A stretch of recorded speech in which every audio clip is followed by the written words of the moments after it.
오늘 우리에게 주시는 말씀은 고린도후서 5장 14절 말씀부터 17절 말씀까지입니다.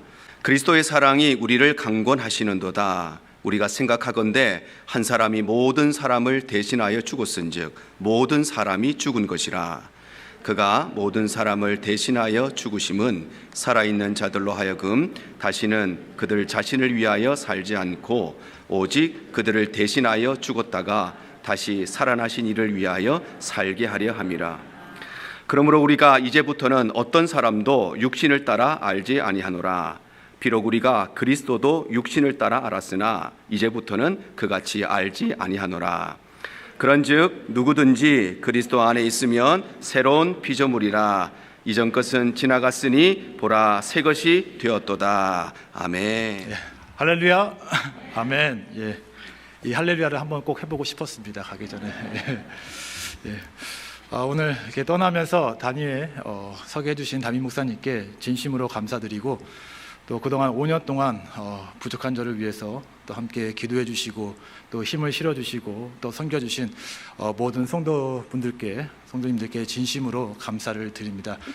여기 있으면서 여러 가지 우여곡절도 있었지만 하나님 은혜로 지금까지 왔고, 또 그 과정을 통하여서 하나님께서 영단하시고 또 자라게 하셨음을 또 믿음으로 고백을 합니다. 그래서 하나님께서 또 때가 돼서 또 다른 곳으로 보내신다는 믿음을 갖고 있습니다. 그래서 그곳에서도 또 하나님의 방법으로 또 저를 이렇게 하나님의 도구로 사용하실 줄로 믿습니다. 그래서 계속해서 위에서 기도해 주시고, 또 비록 몸은 다른 곳으로 가지만 항상 대흥교회를 위해서 기도하겠습니다. 오늘 주일에 설교를 하게 되었는데, 금요일 날에 단회에 섰을 때하고 기분이 되게 다릅니다. 새롭습니다. 확실히 금요일과 주일은 다른 것 같습니다. 그리고 또 이제 떠나면서 말씀을 전하려고 하니까 뭐라고 설명할 수 없는 묘한 기분입니다. 살면서 별로 경험하지 못한 것 같은데 이런 감정에서 이렇게 여러분께 말씀을 전하게 되었는데, 우리 성령 하나님께서 역사하여 주셔서 오늘 전하는 말씀을 통하여서 앞으로 저의 인생과 또 앞으로 대흥교회에 나아가는 길 가운데 정말로 큰 유익이 되고 도움이 되고 힘이 되는 그러한 말씀이 되기를 소망합니다. 아멘. 예, 오늘은 변화의 방향이라는 제목으로 하나님의 말씀을 전하겠습니다. 세상에 많은 사람들은 보다 나은 삶을 위해서 변화를 선택합니다. 그 변화가 도전적이고 또 힘든 것처럼 보이지만 그 변화를 통해서 뭔가 좋은 유익을 얻을 수 있다라고 생각한다면 우리는 때때로 모험을 선택하고 변화하려고 합니다. 그래서 그 변화의 과정을 통하여서 때로는 씨름하기도 하고 때로는 어려운 시간을 겪기도 하지만 그 과정을 통하여서 우리가 성숙하게 되고 자라게 되고, 그리고 결과적으로는 보다 더 앞서 나가는, 보다 더 성장하게 되는 이러한 결과를 얻게 됩니다. 그래서 우리들은 변화에 대해서 부정적으로 보는 것이 아니라, 비록 때로는 걱정되고 두렵긴 하지만 그 변화를 선택하려고 합니다. 그렇기 때문에 변화라는 것은 우리가 두렵게 생각해야 할 것이 아니라 진취적으로 나가기 위해서 택해야 하는 것으로 우리가 볼 수 있습니다.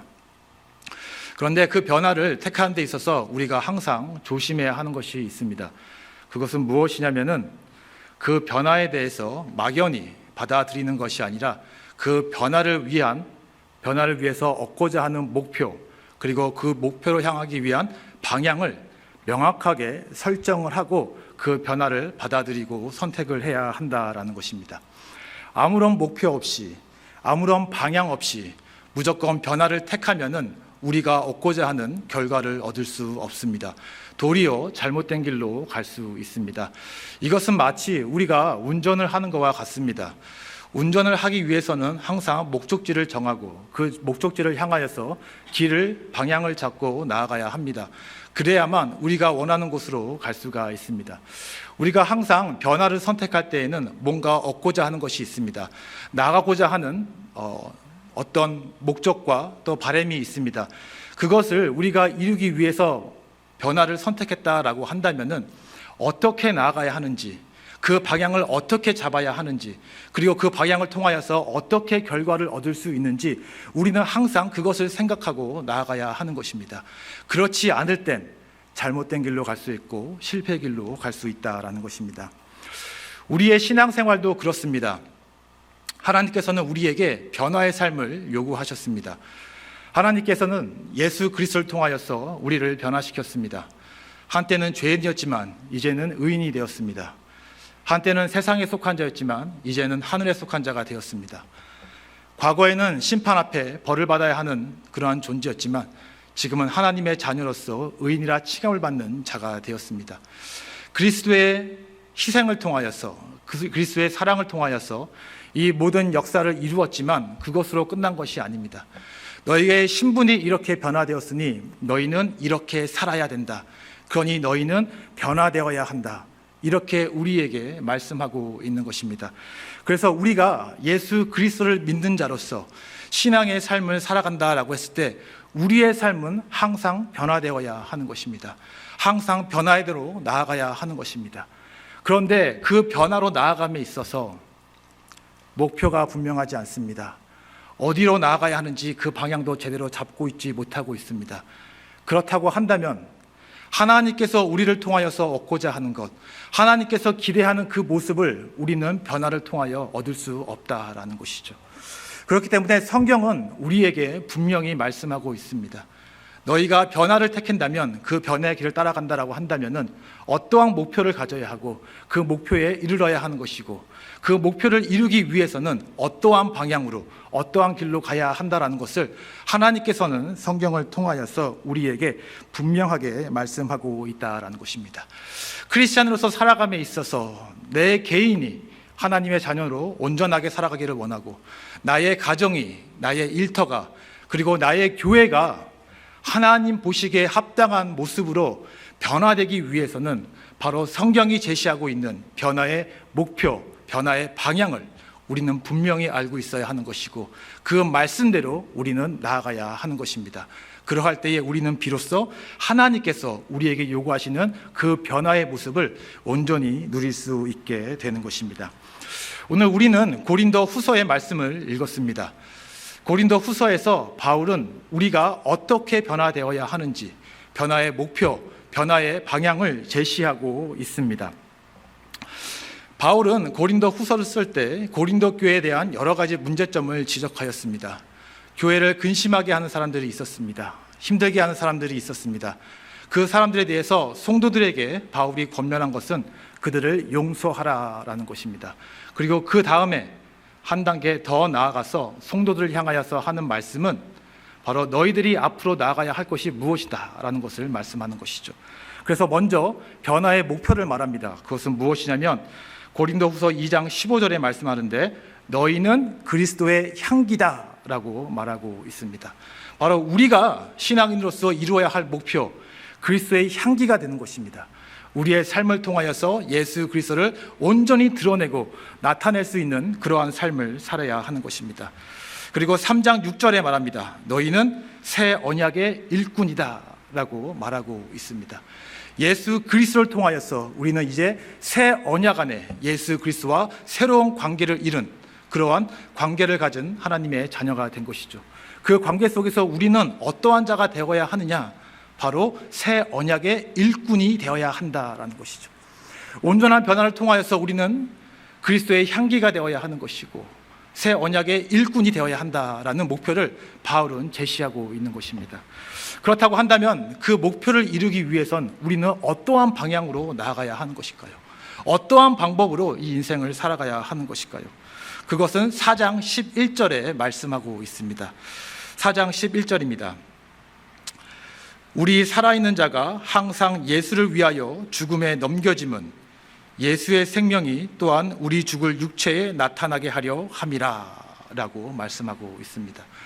두 가지로 말씀하고 있습니다. 첫 번째는 항상 예수를 위하여 죽음에 넘겨짐은, 즉 예수 그리스도를 위하여 우리가 죽어야 하는 그러한 삶을 말합니다. 그리고 두 번째는 예수의 생명이 또한 우리 죽을 육체에 나타나게 하려 함이라 라는 것이죠. 바로 우리 육체 가운데 예수 그리스도의 생명이 온전히 드러날 수 있는 그러한 삶을 살아야 한다라는 것이죠. 내 안에 있는 육신의 모습이 죽어지고 내 그 빈 마음 가운데 예수 그리스도의 생명이 온전하게 드러나게 될 때에 그 변화의 방향을 통하여서 우리가 이룰 수 있는 목표, 그리스도의 향기, 새 언약의 일꾼이 될 수 있다라고 말씀하고 있는 것입니다. 그래서 그렇다면 실질적으로 우리가 그 목표에 이르기 위해서 내가 죽어야 되고 또 예수의 생명이 나타나야 되는데, 그러한 삶을 살아가기 위해서 어떻게 우리가 살아가야 하는지 실질적으로 본문의 말씀을 통하여서 함께 나누어 보도록 하겠습니다. 먼저 우리가 생각할 것은 우리 자신이 죽어야 한다라는 것입니다. 이 말은 결국에는 나 자신을 위해 살지 않아야 한다라는 것이죠. 오늘 우리가 읽은 본문 5장 15절을 보시길 바랍니다. 15절에 말씀합니다. 그가 모든 사람을 대신하여 죽으심은 살아있는 자들로 하여금 다시는 그들 자신을 위하여 살지 않고 라고 말씀하고 있습니다. 4장 11절과 평행구조로 말씀하고 있는데 바로 먼저 말하고 있는 것입니다. 그들 자신을 위하여 살지 않고, 결국 내 자신을 위하여 살지 말아야 한다라는 것입니다. 결국 내 인생이 내 것이다라는 것이 아니고 모든 것들이 내 중심으로 이루어지는 것이 아니다라고 하면서 바로 나를 내려놓는 그러한 삶을 살아야 하는 것이죠. 이 구절에 대해서 보다 구체적으로 16절에 말씀을 하고 있습니다. 16절을 보시면 이렇게 말씀을 합니다. 그러므로 우리가 이제부터는 어떤 사람도 육신을 따라 알지 아니하노라 라고 말씀합니다. 결국 나 자신을 위한 삶이 아닌 것은 육신을 따라 살지 않는 것, 육신을 따라 알지 않는 것, 이러한 삶이다라고 이렇게 말씀하고 있는 것이죠. 여기서 육신이란 무엇을 말하는 것일까요? 육신이 가리키는 것은 무엇일까요? 그것은 바로 성령의 조명을 통하여서 우리가 갖게 된 그 생각을 따르는 것이 아닌 우리 마음 가운데 있는 죄성을 따라서 살아가는 그러한 삶을 말하는 것입니다. 성령께서 우리에게 계속 조명함으로써 말씀을 주시고 생각을 주지만 그것을 따르는 것이 아니라 내 마음 가운데 있는 죄성을 따라 살아가는 것, 그것이 바로 육신을 따라 살아간다라는 것이죠. 그런데 16절에서 말씀하고 있는 것은 그 육신을 따라 알지 아니하노라 라고 말씀하고 있다라는 것이죠. 그러면 다시 한번 우리는 또 생각해야 합니다. 알지 않는다라는 것은 또 어떤 의미인가라는 것이죠. 알지 않는다라는 말은 헬라어로 오이다라는 말입니다. 오이다. 오이가 아니라 오이다입니다. 이 말의 원어적 의미는 stand in a close relation. 그러니까 무엇이죠? 관계적으로 가깝게 바로 서 있는 상태를 말씀하고 있는 것입니다. 그러니까 안다라는 것, 육신에 대해서 안다라는 것은 우리가 죄성으로 따라오는 육신의 삶과 함께 좋은 관계로서 함께 연합되어 있는 그러한 상태를 말씀하고 있는 것이죠. 그런데 바울이 말하는 것은 알지 않는다라는 것이죠. 부정하고 있는 것이죠. 바로 죄성과 함께 얽혀있는 이 관계를 끊는 것을 말하는 것입니다. 결국에 내가 내 자신을 위하여 살지 않는다라는 말은 내 안에 죄성과의 이 얽혀있는 그 관계를 끊는 것, 이것을 말하는 것이죠. 바로 이것이 우리 삶의 변화의 시작이 되어야 한다라는 것이죠. 바로 예수 그리스도께서 우리에게 요구하시는 그 삶의 모습으로 나아가기 위해서 우리가 처음에 가져야 할 것은 바로 내 안에 있는 죄성으로 말미암아 끊임없이 육신대로 살아가게 하는데, 바로 그런 육신의 생각으로부터 단절하는 것, 바로 이것이 변화의 시작이다라는 것이죠. 죄성은 우리 안에서 일어날 뿐만 아니라 우리 주변에서도 계속 일어나게 됩니다. 이유는 세상이 악하기 때문인 것이죠. 여러 가지 세상의 악함들이 우리를 유혹하고 미혹합니다. 우리 내적으로는 죄성이 끊임없이 우리를 흔들리게 합니다. 안에서 외적으로 사방에서 우리를 치면서 죄로 넘어지게 하려고 하는 것이 바로 이러한 현실의 삶이라는 것이죠. 바로 이러한 현실의 삶에서 변화하기 위해서 우리가 처음 시도해야 하는 것, 가져야 하는 것, 모든 죄적인 모습들을 끊어야 한다라는 것이죠. 단절해야 한다라는 것입니다. 예를 한번 들어보겠습니다. 이러한 것은 어떠한 삶이냐면은 건달이 이 조폭을 그만두는 그러한 것으로 한번 생각해 볼 수 있습니다. 정말 건달로서 나쁜 짓은 다 하면서 조폭 안에 들어서 조직 안에 들어가지고 나쁜 짓은 다 하다가 어느 날 자기의 잘못을 깨닫고 조직을 나오려고 합니다. 그러면 어떻게 됩니까? 조직이 가만히 조용히 나가라고 합니까? 그렇게 하지 않죠. 그냥 내보내지 않습니다. 사람을 귀찮게 하고 힘들게 합니다. 그리고 나갔더라도 계속해서 주변을 맴돌면서 시비를 걸고 힘들게 하고 유혹을 하면서 다시 조직 안으로 그 싸움의 세계로 들어오게 합니다. 참 힘든 것을 견뎌야 하는 것이죠. 그리고 동시에 선하게 살고 싶지만 여전히 그 마음 가운데는 옛 습관이 남아 있습니다. 순간순간 올라오는 분노를 참지 못하고 순간순간 욱하여서 다시 또 폭력을 사용하려는 내적인 갈등을 하게 됩니다. 내적으로 갈등을 하게 되고 외적으로도 끊임없이 유혹과 미혹이 올려오는 그러한 상황 가운데 처하게 되는 것이죠. 그러할 때 그 사람이 진정으로 그 악한 세상을 벗어나기 위해서는 어떻게 해야 되는 것이죠? 끊임없이 싸워가면서 그 죄의 모순들을 끊어야만 비로소 그 굴레에서 벗어날 수 있는 것이죠. 우리가 죄에서 벗어나서 예수 그리스도께서 원하는 모습으로 변하기 위해서 우리가 가져야 한, 우리가 시도해야 하는 것이 바로 이것이라는 것입니다. 우리 마음 가운데 일어나는 모든 죄의 모습들, 외부에서 끊임없이 유혹하는 죄악의 모습들, 이 모든 것들로부터 우리는 우리 스스로를 지키기 위해서 노력해야 한다라는 것이죠. 베드로전서 5장 8절에 이렇게 말씀을 합니다. 근신하라, 깨어라, 너희 대저 마귀가 우는 사자같이 두루다니며 삼킬 자를 찾나니 라고 말하고 있습니다. 영적인 싸움이 치열하게 일어나고 있다는 것이죠. 마귀 사탄은 계속해서 우리를 넘어뜨리기 위해서 틈만 보고 있다는 것이죠. 그러기 위해서 우리가 어떻게 되느냐? 근신하여라, 깨어라 라고 말하는 것이죠. 죄와의 싸움에서 이겨내라 라는 것을 말하는 것이죠. 바로 이것이 우리가 변화된 삶을 살아가기 위해서 가장 먼저 시도해야 하는 것입니다. 가장 먼저 해야 하는 것입니다. 그래야 해서 우리 안에 있는 모든 죄의 모습들을 제거하는 이러한 과정을 통하여서 우리는 비로소 변화의 과정을 시작할 수 있는 것입니다. 그렇게 해서 우리 안에 있는 죄의 모습을 하나하나 제거했다라고 한다면 그 다음에 취해야 하는 단계가 무엇이죠? 아까 4장 11절에는 바로 예수의 생명을 우리 육체 가운데 드러내게 해야 된다라는 것이죠. 그거는 어떠한 삶을 말하는 것일까요? 다시 우리 본문 15절을 보시길 바랍니다. 본문 15절에 이렇게 말씀을 합니다. 그가 모든 사람을 대신하여 죽으심은 살아있는 자들로 하여금 다시는 그들 자신을 위하여 살지 않고 오직 그들을 대신하여 죽었다가 다시 살아나신 이를 위하여 살게 하려 함이라 라는 것이죠. 첫 번째는 나를 죽는 것이고 두 번째는 바로 예수 그리스도를 위하여 사는 것, 바로 이것입니다. 두 번째로 우리가 취해야 할 변화의 과정은 바로 예수 그리스도를 위하여 사는 것입니다. 그렇다면 예수 그리스도를 위하여 사는 것은 어떠한 것일까요? 예수 그리스도를 위하여 산다고 했을 때에 예수 그리스도와 나와의 관계는 어떠한 관계가 되어야 하는 것일까요? 그 답을 우리는 로마서 14장 7절에서 찾을 수 있습니다. 로마서 14장 7절과 8절입니다. 우리 중에 누구든지 자기를 위하여 사는 자가 없고 자기를 위하여 죽는 자도 없도다. 우리가 살아도 주를 위하여 살고 죽어도 주를 위하여 죽나니 그러므로 사나 죽으나 우리가 주의 것이로다. 아멘. 나를 위하여 자기를 위하여 사는 자가 없고 자기를 위하여 죽는 자도 없다. 살아도 주를 위하여 살고 죽어도 주를 위하여 죽나니 여기서부터가 중요합니다. 그러므로 사나 죽으나 우리가 무엇이다? 주의 것이다. 주의 것이다. 무슨 말이죠?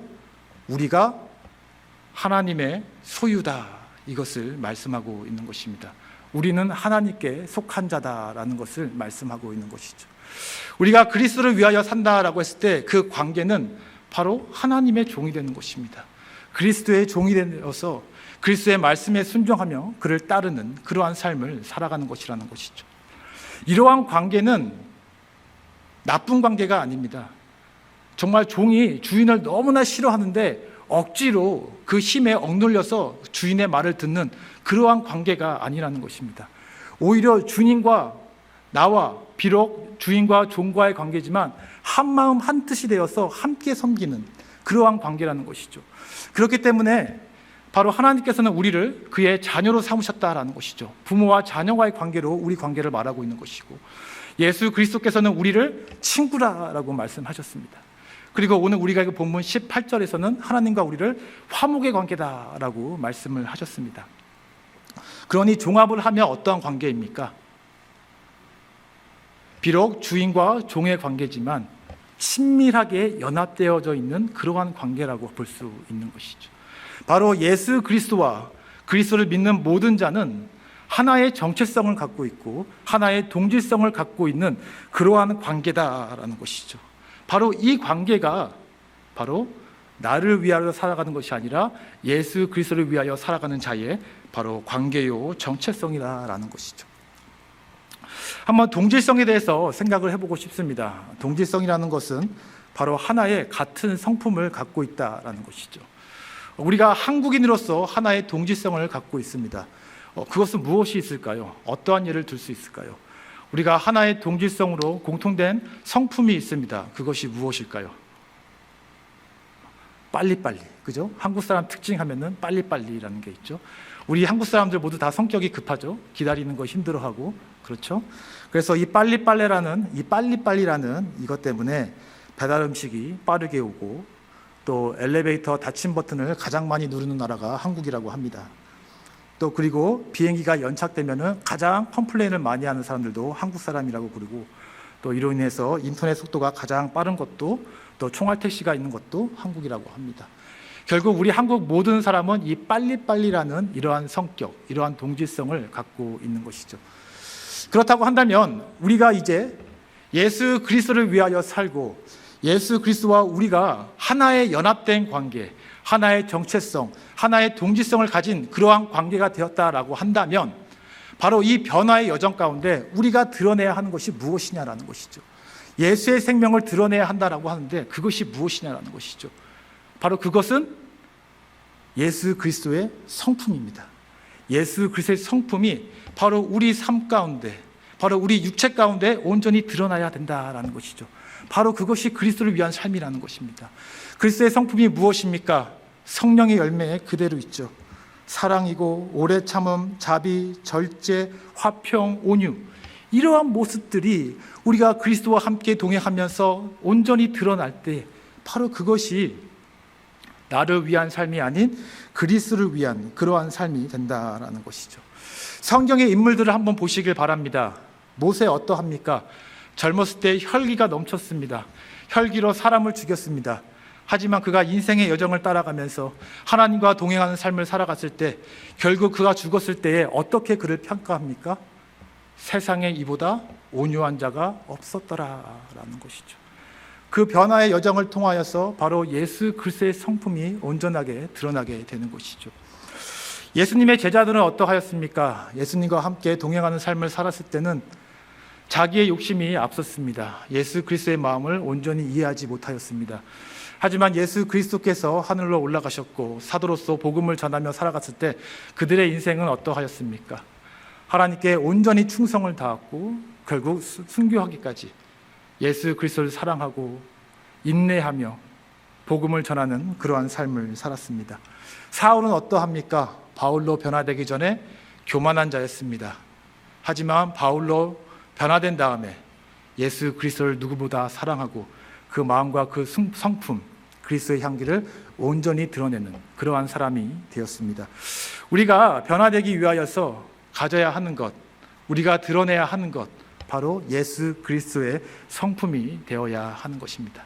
결국 이 두 단계를 거쳐서 우리는 그 변화의 여정을 따라가야 하는 것이고, 그리고 그 과정을 통하여서 우리가 바로 예수님께서 우리에게 요구하신 예수 그리스도의 향기가 되어야 하는 것이고 새 언약의 일꾼이 되어야 하는 것입니다. 나 개인뿐만 아니라 내가 속한 나의 가정, 나의 일터, 그리고 나의 교회, 우리 모두의 바람이 그러하지 않습니까? 인간의 모습들이 드러나지 않고 온전히 예수 그리스도의 성품이 드러나고 예수 그리스도의 말씀대로 그 뜻대로 세워지기를 바라는 것이 우리의 바람이 아닙니까? 어디를 가나 항상 죄와 싸우고 씨름하는 것이 아니라 정말로 하나님의 사람들이 모여서 위로받고 힘을 얻는 그런 공동체를 세우기 위한 것이 우리의 바람이지 않습니까? 그렇다고 한다면 그러한 공동체를 이렇게 예수님께서 원하시는 모습대로 세워가기 위해서 우리가 취해야 하는 그 변화의 모습이 무엇이냐? 바로 이 두 과정이라는 것이죠. 내 안에 있는 죄의 모습들을 다 잘라내버리고 죄를 버리고 그리고 그 빈 마음에 예수 그리스도의 성품을 채우는 것, 바로 이 변화의 일함을 통하여서 우리는 이러한 것들을 얻어낼 수 있다라는 것이죠. 그러면 마지막으로 한 번 더 생각하기를 원합니다. 이 변화의 여정을 갖기 위해서 우리는 어디서 힘을 얻을 수 있습니까? 이 변화로 가는 데 있어서 무엇으로 동력을 얻을 수 있습니까? 그것은 바로 예수 그리스도의 사랑입니다. 예수 그리스도의 사랑에서 우리는 그 변화의 힘을 얻을 수가 있습니다. 여러분 14절을 보시길 바랍니다. 14절에 말씀합니다. 그리스도의 사랑이 우리를 강권하시는도다 라고 말씀합니다. 여기서 강권하다라는 말은 영어로 말하면 컨트롤입니다. 그리고 다른 사전을 보니까 드라이브란 말도 있고 폴스란 말도 있고 브링이란 말도 있습니다. 결국 그리스도의 사랑이 우리를 드라이브하고 우리를 폴스하고 우리를 컨트롤하고 있다라는 말이죠. 보다 구체적으로 설명을 하자면 이렇습니다. 이것이 헬라어로 스네코라고 말하고 하고 있는데 원어적인 의미는 무엇이냐면은 사방에서 강하게 푸시한다, 강하게 밀어낸다 이러한 말입니다. 사방에서 강하게 밀어낸다라는 것이죠. 그러니까 예를 들면 이런 겁니다. 내 주위에 사람들이 무리가 둘러싸이고 있는데 그 무리가 너무 많아서 그 무리가 가다 보니까 내 힘으로는 감당이 안 돼요. 그래서 무리가 이쪽으로 가면은 일로 끌려가야 되고 그 무리들이 일로 가면은 일로 끌려가야 되는 그러한 상황을 말하고 있는 것입니다. 여러분 혹시 한국에 살으셨다면은 여러분 그 신도림역을 기억하십니까? 2호선 신도림역 출근 시간대 지하철에 사람들이 장난이 아닙니다. 그 시간대에 전철 안에 들어가면은 내 스스로 컨트롤할 수가 없어요. 내 의지로 서 있는 것이 아니라 사방에 사람들이 다 밀고 있어가지고 설 수밖에 없는 것이고 사람들이 나가기 위해서 우르르 일로 가면은 내 의지와 상관없이 나는 그냥 그쪽으로 끌려가야 되는 것이에요. 바로 이러한 모습으로 그리스도의 사랑이 우리를 어떻게 한다? 드라이브하고 컨트롤하고 폴스하고 있다라는 것이죠. 바로 그리스도의 사랑이 이렇게 폴스하면서 우리를 이 변화의 여정 가운데 나아갈 수 있도록 힘을 준다라고 말씀하고 있는 것입니다. 그렇다면 우리가 여기서 한 가지 더 생각을 해야 할 것이 있습니다. 그리스도의 사랑이라고 했는데 이 그리스도의 사랑은 어떤 사랑을 말하는 것일까요? 그리스도를 향한 우리의 사랑을 말하는 것일까요? 우리를 위한 예수님의 사랑을 말하는 것일까요? 어떠한 것을 말하는 것일까요? 우리가 예수 그리스도를 사랑하여서 그 사랑이 이렇게 이끌어가는 것이냐, 아니면 예수 그리스도께서 우리를 사랑하여서 그 그리스도의 사랑이 우리를 이렇게 이끌어가느냐라는 것이죠. 어떤 것을 말하는 것일까요? 그것은 우리의 사랑이 아닌 바로 그리스도의 사랑입니다. 바로 그리스도의 사랑이 우리를 이렇게 이끌어간다라는 것이죠. 하나님과 우리와의 관계는 하나님의 그 사랑에서 시작이 됩니다. 하나님께서 우리를 창조할 때 어떠한 목적으로 창조하셨습니까? 하나님은 인격적이셔서 함께 교제하기를 원하셨고 하나님은 사랑이시기 때문에 그 사람으로 함께 인격적으로 교제하기를 원하는 그 사랑의 관계를 위하여서 우리 사람을 창조하셨습니다. 그리고 그러한 관계로 살아가기를 원하였습니다. 하지만 우리 인간은 범죄하였습니다. 하나님 앞에 저주받기에 합당한 자로서 살아가게 되었습니다. 하지만 그럼에도 불구하고 하나님은 우리를 포기하지 않으셨습니다. 끝까지 사랑하셨습니다. 그래서 아담과 이브에게 긍휼을 베풀어 주셨고 여자의 후손 예수 그리스도를 통하여서 우리를 구원하겠다라고 약속하셨습니다. 그래서 그 구원의 약속을 이루기 위하여서 그는 예수 그리스도를 보내셨고 예수 그리스도는 우리를 위하여서 복음을 전하셨고 우리를 위해 기도하셨고 중보하셨고 치유하셨고 궁극적으로는 우리를 위하여서 십자가의 죽으심으로 말미암아 우리가 구원받을 수 있는 그 길을 열어주셨습니다. 우리가 믿음으로 나아갈 때에 그 그리스도의 희생과 일하심을 통하여서 우리는 하나님께 담대하게 나아갈 수 있게 되었고 그 관계를 회복함으로 말미암아 그 그리스도의 사랑이 바로 이 변화의 여정 가운데 나아갈 수 있게 하셨다라는 것입니다. 바로 그 그리스도의 사랑이 우리를 구원받게 하였고 예수 그리스도를 알게 하였고 변화되게 하였고 자라게 하고 있다라는 것입니다. 그 그리스도의 사랑이 바로 이 변화의 물결 가운데 우리를 붙들고 우리를 인도하고 있다라는 것입니다. 그러니 여러분, 하나님께서 우리에게 변화를 요구하셨습니다. 성경에서는 어떻게 변화하랴라고 물으면 모든 죄에서 끊어라. 예수의 생명을 너희 마음 가운데 삼고 예수 그리스도의 육체를 예수 그리스도의 성품을 드러내라. 이 방법으로 우리에게 요구하시며 변화되며 나아가라 하였습니다. 그 변화로 나아감에 있어서 힘들고 지칠 때 우리가 누구를 바라보아야 하겠습니까?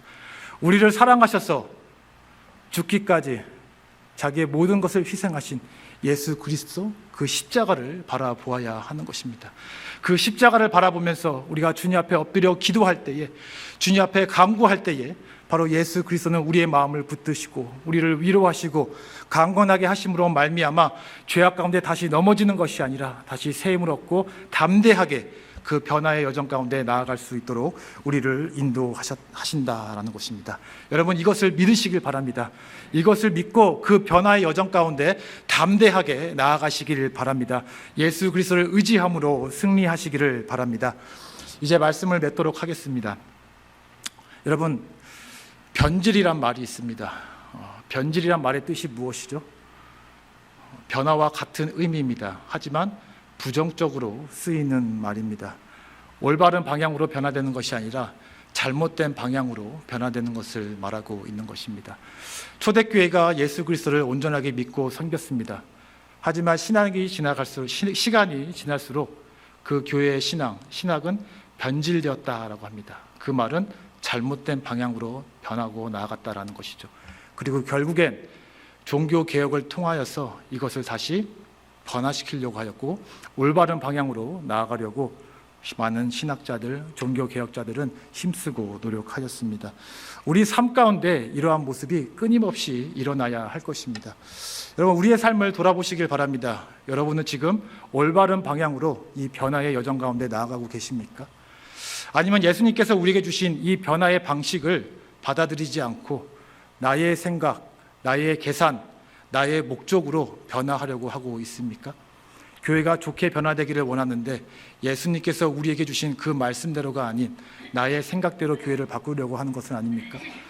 내 가정, 내 일터, 나의 개인이 온전히 변화되기를 원하는데 그 변화의 과정이 성경이 말씀하는 것이 아닌 나의 감정, 나의 생각, 나의 유불리에 따라서 변화하려고 하는 것은 아닙니까? 우리 자신을 돌아보아야 할 것입니다. 그리고 그것이 잘못된 방향이라면 변질된 것입니다. 옳게 고쳐야 됩니다. 말씀으로 돌아가야 합니다. 말씀대로 변화되어야 합니다. 그렇게 되어서 우리가 앞으로 계속해서 신앙생활을 해 나아갈 때에 올바른 방향으로서 변화를 통하여서 온전히 하나님께 영광 돌리는 새로운 새 언약의 일꾼이 되는 그리스도의 향기가 되는 주님의 백성이 되기를, 우리 대흥의 모든 가족들이 되기를 주님의 이름으로 축원드립니다. 이것이